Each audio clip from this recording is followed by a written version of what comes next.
Hello everyone, welcome back to this more unusual room again.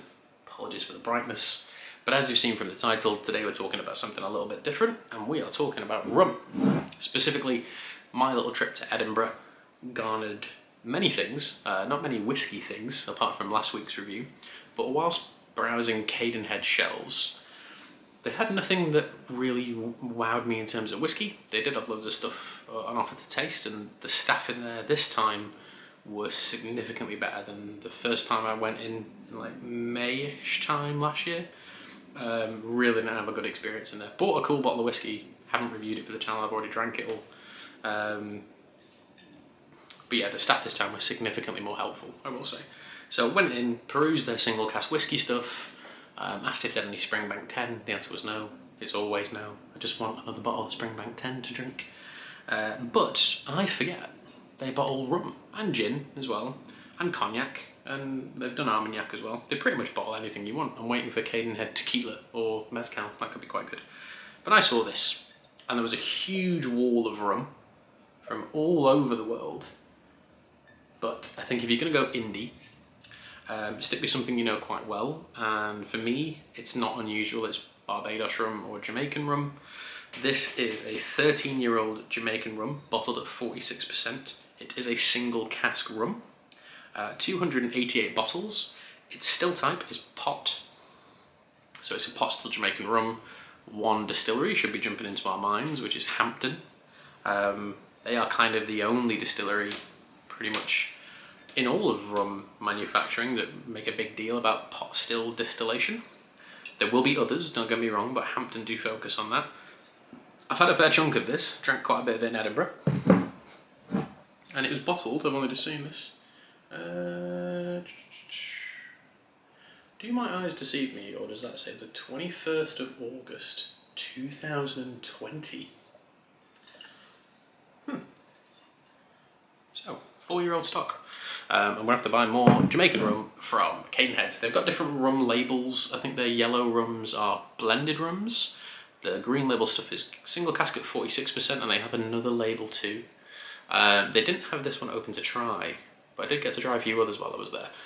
But this just hit the spot for me. There are a couple of flavour notes and things on the back of it. I won't really pay attention to that. But something we haven't done much of on the channel, for which I apologise. I have a million ideas for this channel every week. And my girlfriend, God bless her, helps me in every way she can to try and get them out, because she works in social media management, so she knows loads about this kind of thing. But we are looking at loads of different channels to get more things involved, and those particular things, despite the channel being called Whiskey Wednesday, will be rum focused or tequila focused, because I head dive deep into the worlds of those spirits, and I'm finding it so fascinating. And having spoke about single malts and blends and bourbon and rye for years, and grains, it's quite a refreshing thing. So I do encourage you, if for whatever reason you're becoming maybe not bored, but finding whiskey a little bit stale at the minute, which I think we all go through at some point, whether it's marketing, pricing, both, other things. The world of rum, outside of spiced rum, I feel is very much untouched in the UK market. Spiced rum is such a big thing, but regular rum, dark rum, aged rum, whatever you want to call it, there is still quite a lot of room for movement in there for people who enjoy spirits. Same with tequila and mezcal. I think the way we approach tequila and mezcal in this country isn't great. You know, for us it's like a shot, especially when we're all a bit younger, getting into university and stuff. But it's beginning to get more impressive, and the premium side is driving that more than anything, with things like Don Julio, 1942, etc., and Patron. But the regular world of tequila and mezcal is very, very, very impressive. I've put off doing tequila reviews just because I only own one bottle of... Is it tequila? I actually don't know. I think it is tequila, yeah, and I'm looking to get more. But at the same time, so much new whiskey has come out that I've ended up buying that, you know, it just gets pushed back. But if any of you are watching this and do want to see more rum or other spirit reviews, because I own cognac, I've got Armagnac, please just list below, and we've done it a little bit in the past, but I will dedicate more time to doing it. not necessarily on YouTube, but if any of you follow me on Instagram, there is a Linktree link on the Instagram profile which takes you to everything. YouTube, Twitter, not Facebook because we're trying to phase that out. We're actually trying to phase out Twitter too because we get very little interaction on there. TikTok is a big possibility. Substack could be quite a good one for written things. But yeah, just let me know in the comments if you want more, we'll do it. But let's jump back into this rum. Beautiful kind of iron brew colour to it. Very orange. And if you were to smell it, if any of you have ever smelled a Hampton Pot Still Rum, you will know exactly what I'm talking about when we talk about the word funk. Now I could be totally wrong and this might not be from Hampton, but I'm going to die on the hill because I'm pretty sure it is, despite the fact that official Hampton single cask stuff is very, very expensive, and I don't think they actually launched their own. They didn't launch like Hampton 8 or 12-year-old, it was either 2009 or 2019. It's like a very new thing in the rum market. But this smells like Hampton to me. Two things in particular. I'll cover the word funk in a minute, because that's used in whiskey as well. But there is a huge note of like chocolate and passion fruit. There are only 3 whiskies before. Oh, goes very dark. Let's lighten that up a bit. There's only 3 whiskies I've ever tried in my life that sang passion fruit. One of them was a 40-year-old Diageo special release canvas. One of them was a Cavalan Virgin Oak single cask, which I ended up purchasing 3, drank 2, and I've got 1 left. That was a single cask that I helped pick. And the other one was a very obscure bottle of bourbon from Kings County Distillery in Brooklyn, which just smelled like passion fruit, and I bought it when I was in Brooklyn and drank the whole thing. I think it was like a single barrel they had, and it was so just over the top. But Hampton rum for me also has those passion fruit notes. And there's a beautiful cocoa powder note to this. That isn't something I've had with Hampton before, but it is there. But that word funk, let's just remove that shot.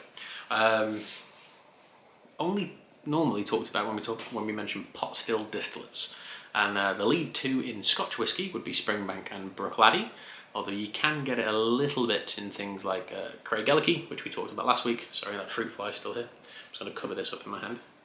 Craigellachie can get it every now and then. Clynelish can have it. Brora can have it.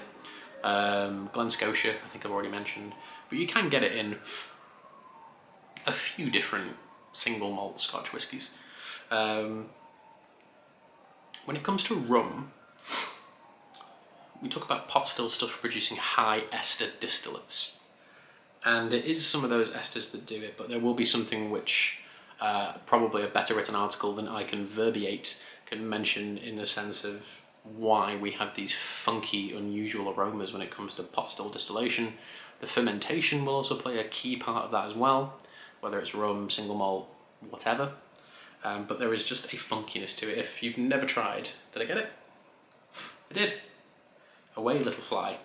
If you've never tried Hampton rum, go to your nearest good bar, they probably have it, hopefully. Or if you can order a sample of it off the internet, please do, because there is, once you've smelled Hampton rum, no other Jamaican rum smells like it. No other Jamaican rum is typically as well aged as it. I think they start at 8 and go into 12. This is a 13-year-old single cask, probably aged in Scotland for most of his life. I believe it is actually. It says bottled by, but I'm pretty sure this was aged in Scotland as well. But yeah, it just has classic funk to it.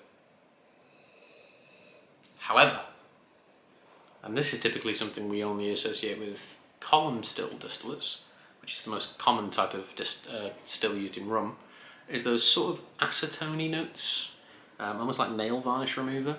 If anyone has ever, sorry, there's like hair on my nose and it's really bugging me. If anyone has ever tried any grain whiskey, Scottish grain whiskey or even Irish grain whiskey, any grain whiskey, even bourbon, because technically it is, you will always get that slight nail varnish remover note, which is fine, it's kind of part and parcel with the style, but this has a little bit of that as well.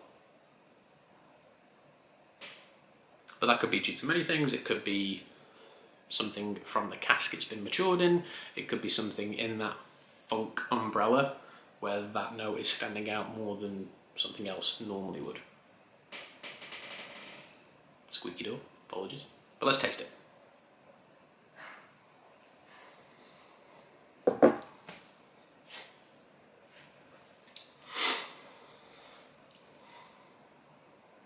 It is frighteningly easy to drink.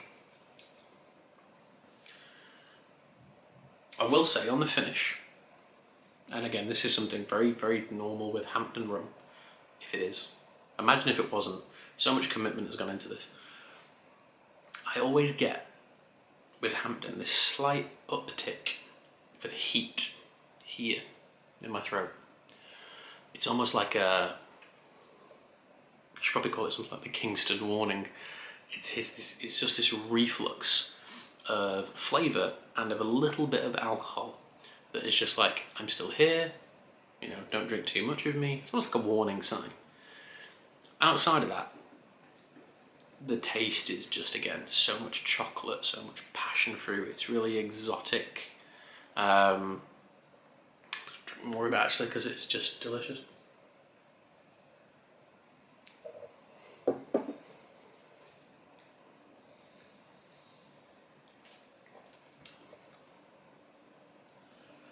It's a very, I've talked about this in the past, it's a very trebly style of rum. So when you taste it, it feels like all of the flavours are kind of pushing up into your olfactory senses. You can kind of feel esters and scents arriving into your nose but through your mouth. The finish of it is the bassier part, you know, it's all sat around here like dwelling and ruminating and being a bit broody. Or brooding, I should say. Broody is a different thing. Whereas up front, there's really trebly, exotic fruit notes, cocoa powder.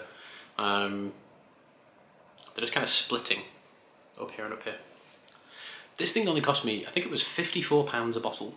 And if they still have some the next time in Edinburgh, which should probably be next year, or even when I finish this, because it'll be quite quickly when I finish this, if there's any left on the website to purchase, I will, or if I can email them and get it, I will, because it is just delicious. There's not tons of flavour with it, but I think for something that is a single barrel 13-year-old rum, which is about £20 a bottle cheaper than the entry-level bottle from Hampton. I think Hampton 8-year-old will probably cost you about £70, give or take.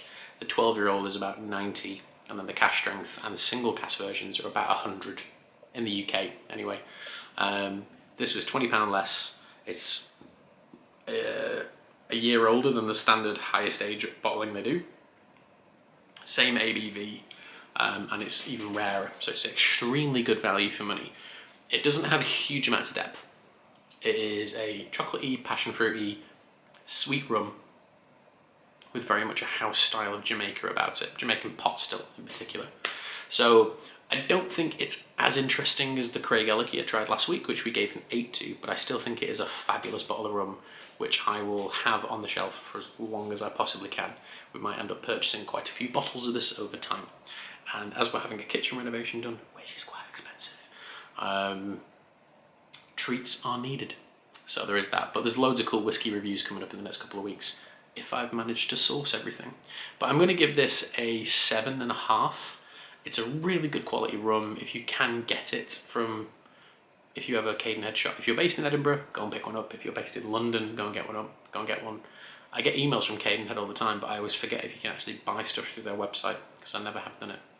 But this is worth your time if you are looking to get into Jamaican rum and save a little bit of money, or if you're a rum fan and looking for something different. Totally pick this up. This is the bottle again, very simple, green label, says Jamaica on the bottom with a 13-year-old, and those are, focus camera, those are some of the sort of, you want to freeze that, some of the sort of smell and tasting notes that they've mentioned. But really good stuff, a solid 7.5. That will be the rum I'm drinking for quite a while. But thank you all indeed for watching, and I will see you next week. Oh, taster of what's to come up next week, if you're still watching at nearly 15 minutes in. Ardnamurk and Sauternes, that'll be happening. I've purchased quite a lot of single cask whiskies from the place that I work in. There's a Williamson 9-year-old at 66%, that's pretty outrageous. There's a Sherry Cask Kilhoman coming up. I bought another bottle of Bladnoch, which is one of the best value old whiskies I've come across in a long time. Hopefully we've got an Adelphi Ardnamurchan 10-year-old. Fingers crossed. I bought some bourbon, which is quite expensive. But yes, there's loads of fun things coming up. And a single cask single malt that I bought nearly a year ago and still haven't reviewed. So yeah, loads of content coming up. But if you do want more rum, tequila, mezcal, other spirits, just leave me a comment down below and I will commit to it. Whether they are shorter videos or on other platforms, we will get it done if you want it. But thank you all for watching, and I'll see you soon. Cheers.